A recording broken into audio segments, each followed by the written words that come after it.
আজকে আমি দেখাইম আপনাদের আমি দেশি মুরগির মাংস দিয়ে হাতকড়া দিয়ে ঝোল রাঁধলাম কিলাহান সব মশলা দিয়ে এখানো মাখাইয়া বয় দিম। প্রথমে দিলাম রসুন বাটা, তারপরে পেঁয়াজ বাটা, তারপরে আদা বাটা, তারপরে পরিমাণ মতো লবণ, হলুদ গুঁড়া, মরিচ গুঁড়া,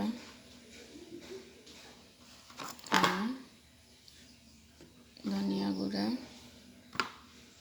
তারপরে দিলাম পরিমাণ মতো তেল, তারপরে দিলাম সাতকরা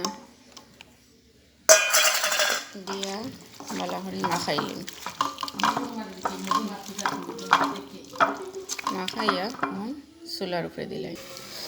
এখন আমি ঢাকনা খাইলাম। এটা হলো আমার মাংস বিরানো। সবটা একসাথে মিক্স করে বয় দিলে ইজি হয়, তারপরে তরকারি বাদ হয় না, মজা হতো হয়। দেখো আমার মাংস বিরিয়ানি হয়ে যায়।